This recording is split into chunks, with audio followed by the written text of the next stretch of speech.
DJ Event Planner will change the way you manage and run your business. Streamline all of your procedures and software into one easy-to-manage system. DJ Event Planner, the ultimate online planning tool.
But Dan, you should have cowboy boots.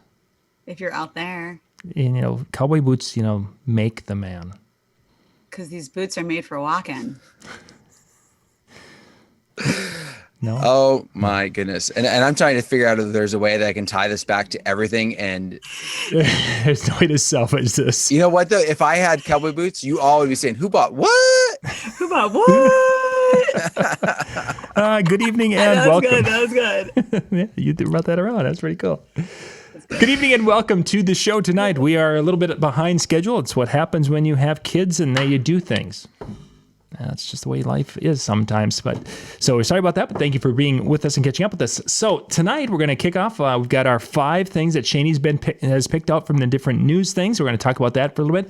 Then about after the 20 minutes or so, then we're going to share the link and have the room set up for a chat and hangout so you guys can join in and such. And after we do... The YouTube and Facebook are going to shut down at that point in time, but we've got some topics we're going to be hitting in that. A couple of things that happened this past weekend that I wanted to share, and we'll talk about that in the DJ Hangout. And again, you'll be able to find the links for that in the chats on Facebook and YouTube, and I'll also share it to the DJNTV Insider area in just a bit. Yay. Okay, there we go. Housekeeping's done. Thank you very much. What's next? Yes. But for those that didn't understand that... Basically, you tune in now, and then when John shares a link, you click that and you follow us the rest of the night. And then you could come in and hang out with us afterwards. We're going to be talking about cowboy boots, and we're going to be talking about guacamole. Don't mix those two up.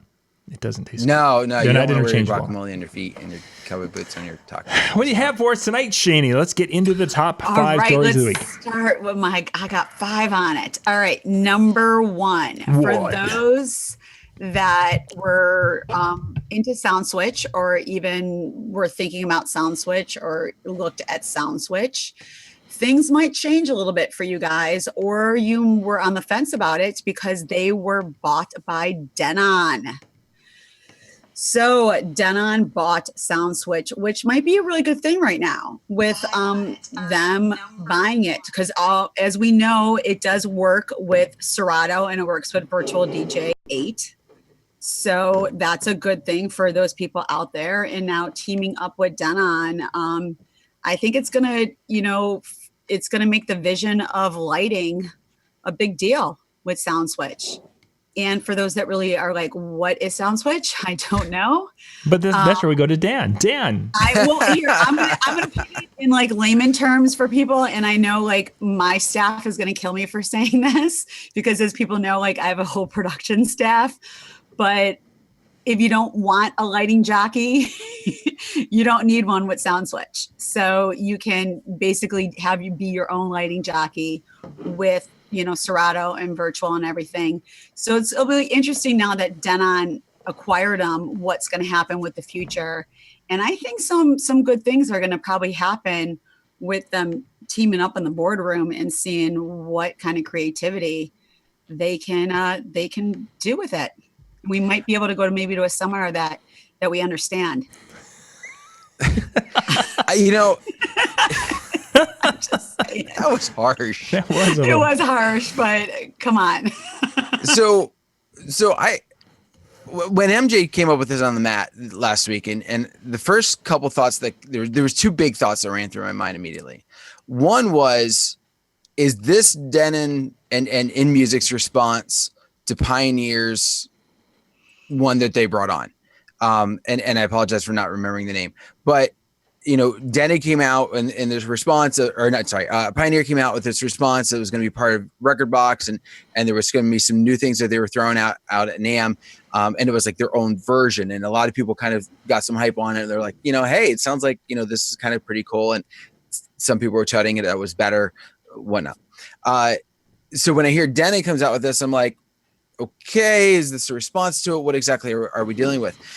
The second thing that kind of just went, because I found it very interesting that at Expo, they were touting it as distributed by Chevet. It wasn't under Chevet, it was distributed by Chevet.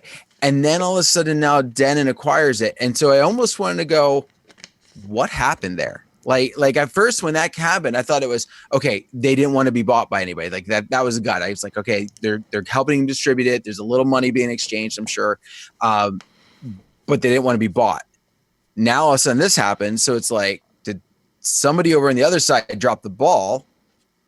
Or is it just, hey, this is a better option for us, we're going to jump in full force? Those were the two gut instincts on my end. Right.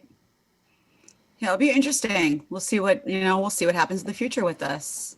I foresee, I could be wrong on this, but I foresee a controller.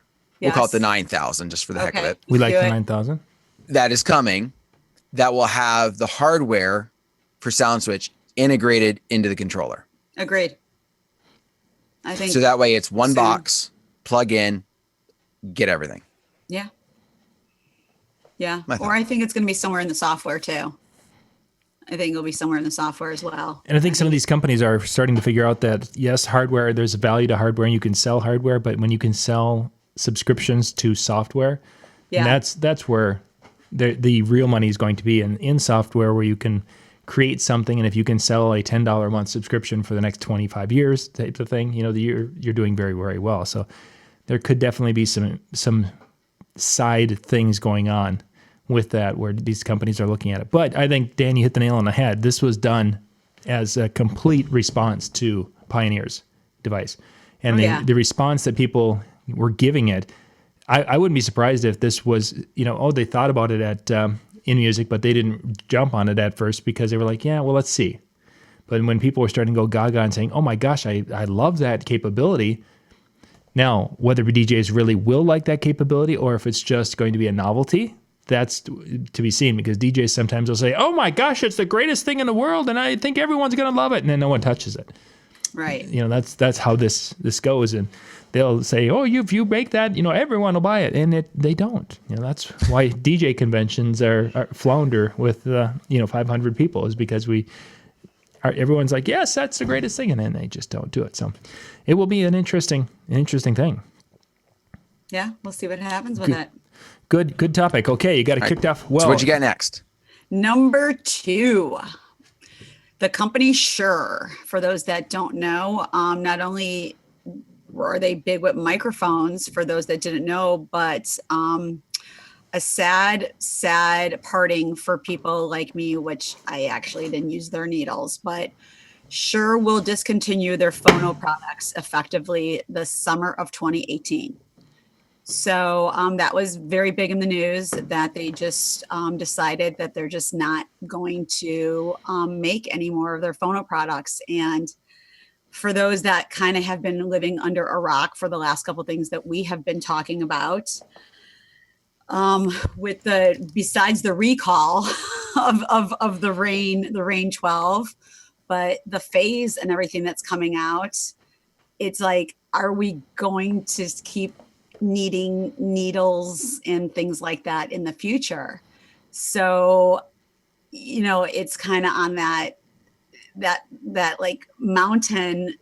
Is that a reasoning, why they're doing it? Right now you still have 2 big, name brand companies that are still making the needles for everybody. But one of them I don't know what's going to happen because I believe, if I'm not mistaken, Staten is owned by Gibson. Yep. That just went bankrupt. They just filed for bankruptcy protection. Yes. So I believe there's just going to be one company out there making needles and making money, and they're still dropping new ones. So it's going to be interesting. It's going to be interesting that there's going to be, like, you know, if Staten goes away, there's just going to be one big name making needles for everybody. Mm-hmm. You got to wonder if Shure would all of a sudden go, maybe we jumped the gun. Maybe we're just kidding. We're not going to stop in the summer. I don't think so. I think they're going to move away from that and go to a direction that's more profitable for them, where they can make a mass quantity. It's kind of like if somebody would have been in the 80s, late 80s, somebody came out and says, you know, we're going to stop making chalkboards. We're going to go to whiteboards. And people would have been like, oh my God, I love chalk. The sound of chalk on no, the times are over. It's moving on. Yes, there's going to be some people who will still be into that and do that. But the majority of the industry is going to go where the money is. And the money is not in needles, and it's not in turntables. And people who love those things, I mean, I've got 4 of them now, and I've got high-end needles on them, and I enjoy listening to vinyl. I have no problem. But is it a real business, or is it a hobby? Now, that's my hobby. It's not a business anymore for some people. I mean, they just did the pre-sales for Phase, and I know a ton of DJs that went and ordered them. So it's going to be interesting to see what's going to happen now. Yeah, I think that it really is. I mean, of course, you know, it's a staple, you know, the needles, it's a classic thing, but is there going to be a use for them where they're going to keep making it, or it's just going to be one of those things like, oh, let me look on eBay to see if I could get some and things like that. So, you know, see what happens. I mean, is Shure going to go out of business? Of course not. Shure's not going out of business. I mean, so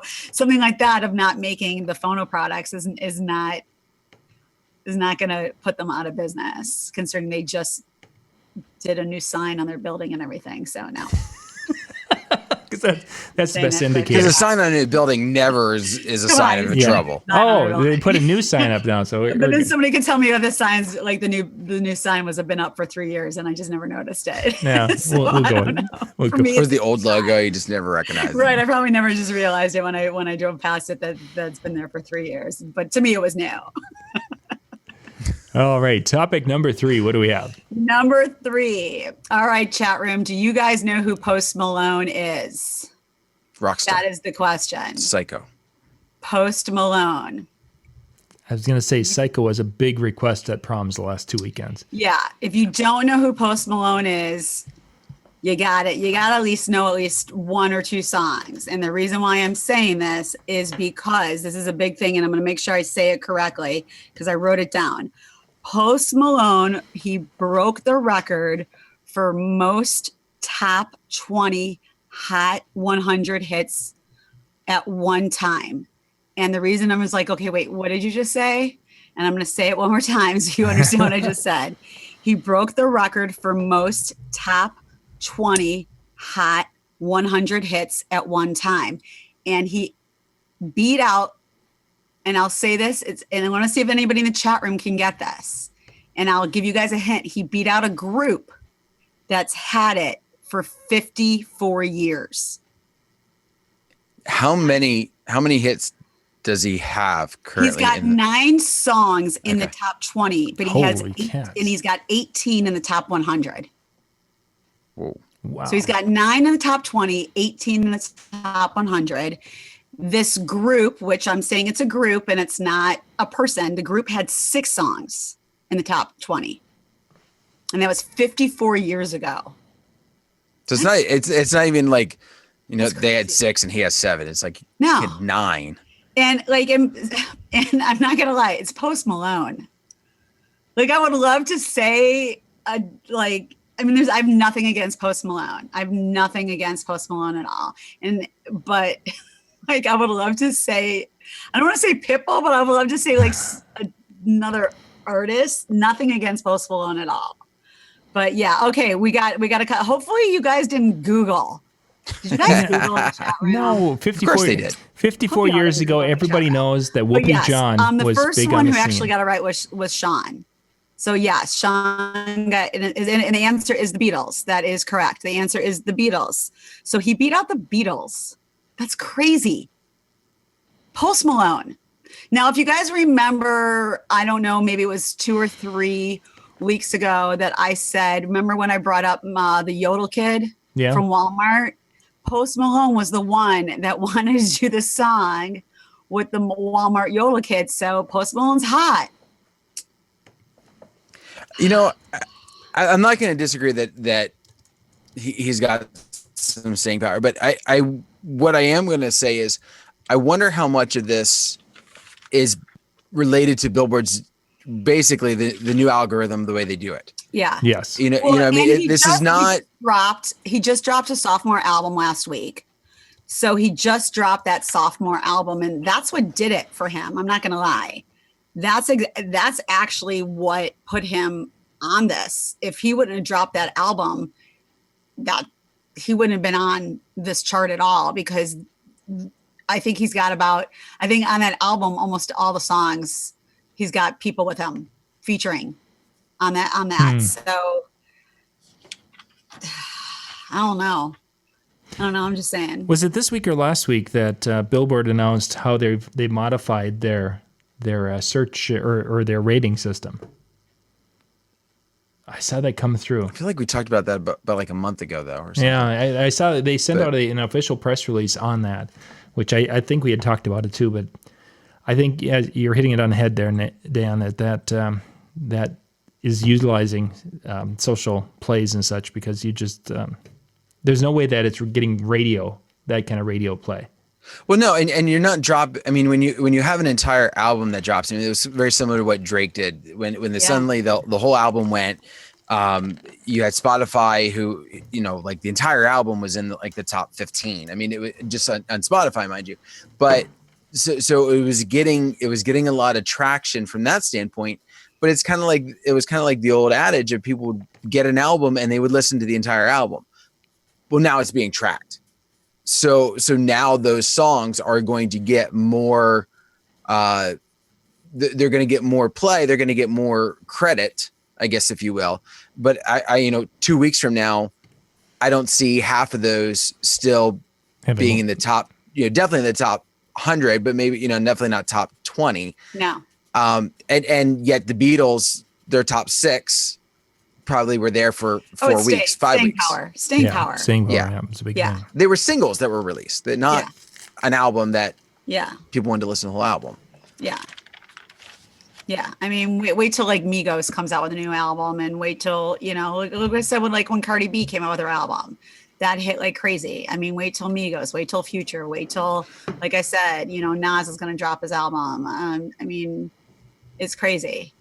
So I wonder also, is there going to have to be another change to how they do this to kind of account for that? Should somebody who drops an album and gets a ton of streams because of the album count in the Hot 100? I mean, I'm not saying we need to come up with an answer tonight, but that's just something that part of me says yes, because obviously it's getting play. There are people that want it, but part of me saying no, because it's literally a splash in the pan for half of them. And then how much of that can be manipulated with bots coming from India? I didn't even that's, go that route. That's a big thing. You can go and you can buy likes, you can buy followers, you can buy all sorts of things online. And yes, some of these social media will block that. I laugh at it, but yeah. But yeah, how could you buy yourself into the top 10 spots? That's crazy. Okay, what's our next topic? Oh my God, that's crazy. Next topic is Tracktor. I know we don't really talk a lot about Tracktor in here. We mostly talk about Serato and Virtual in here, and we don't do a lot about Tracktor. But for those that are on the Tracktor playing field, there is going to be a big change to Tracktor that is going to be huge for them. So they're going to have brand new hardware that's going to be coming by the end of the year. and they're going to be doing updates throughout the whole entire year. So eventually, kind of like how Scratch Live, which I still use every once in a while, depending on certain clubs that I'm in. So I don't want to say they're going to be doing away with their Tractor Pro, but I mean, like I said, I haven't done away with my Scratch Live, but they're going to be coming out with the Tractor Pro version 3. So supposedly it's going to be incredible with a lot of great updates.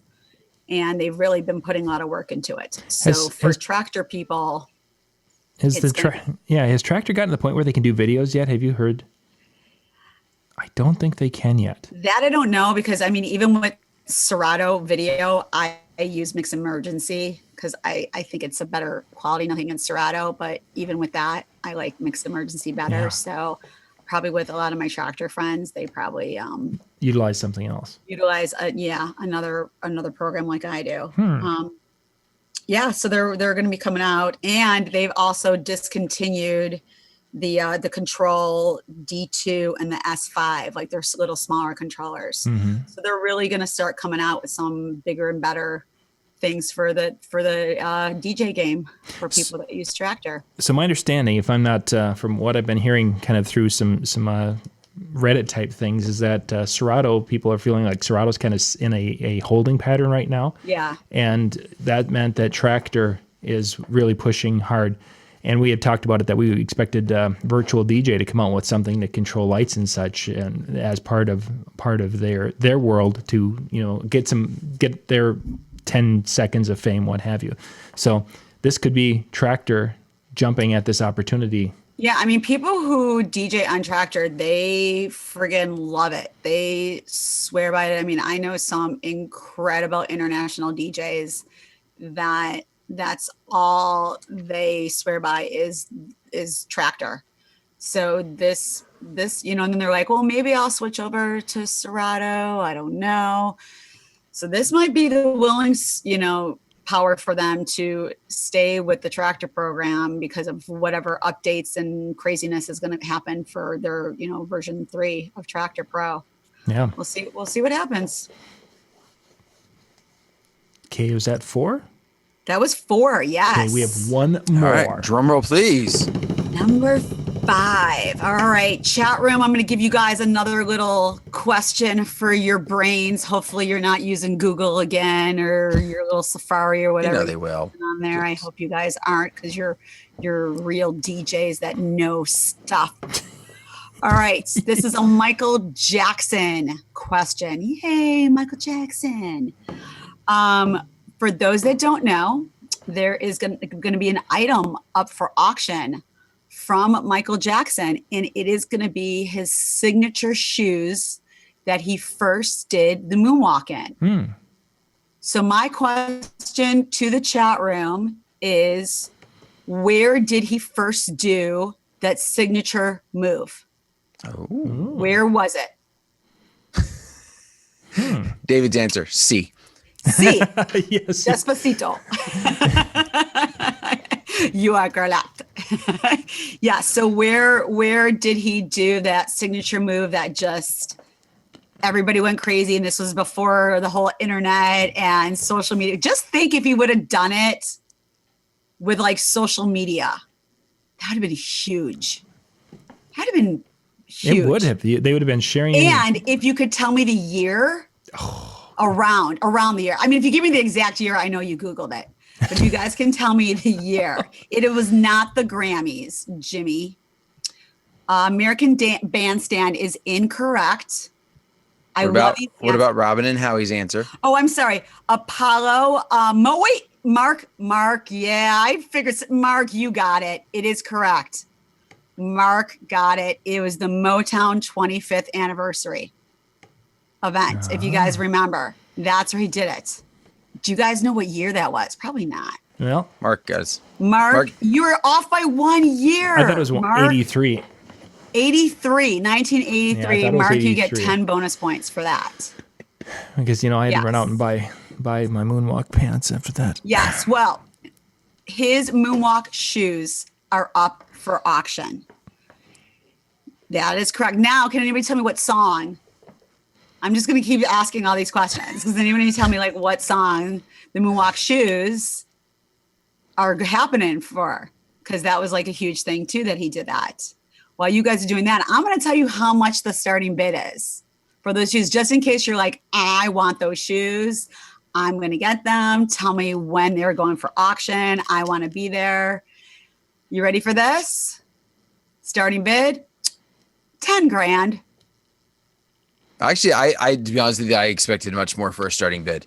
I really did. Not that I have 10 grand to spend on shoes, but I easily was thinking 100,000. Well, that's a starting bid. So you know, the paddles are just gonna starting bid 10 grand. Can I get 20 grand? Can I get 30? Yeah, yes. And you guys are correct. Billie Jean was the song that he did the signature move on the Motown's 25th anniversary event in 1983 on national TV, where the crowd went absolutely crazy because they had no clue what that backwards crazy move was that MJ did when he was still considered a black man.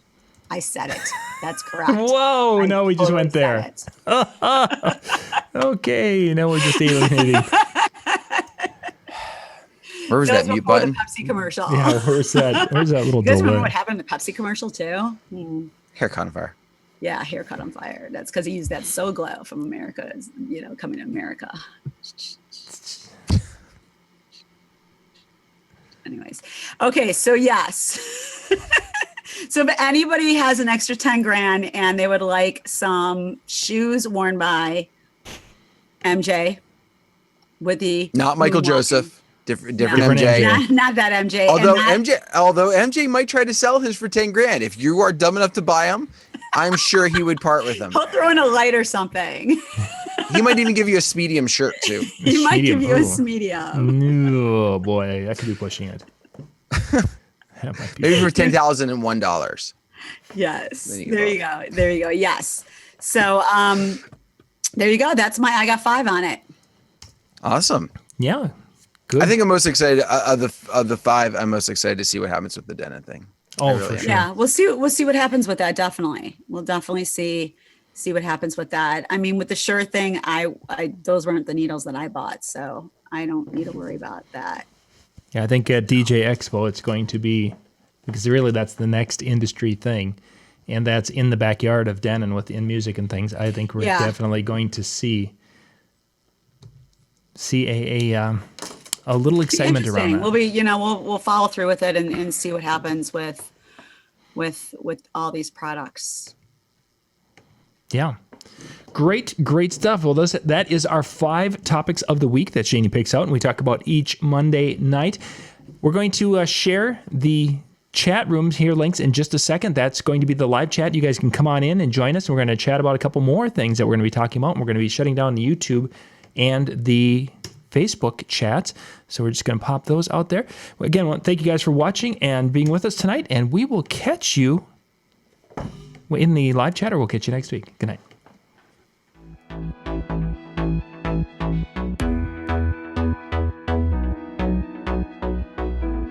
Tonight's DJNTV show is sponsored in part by Electro Voice, DJ Event Planner, ADJ, NLFX Professional, Promo Only, Numark,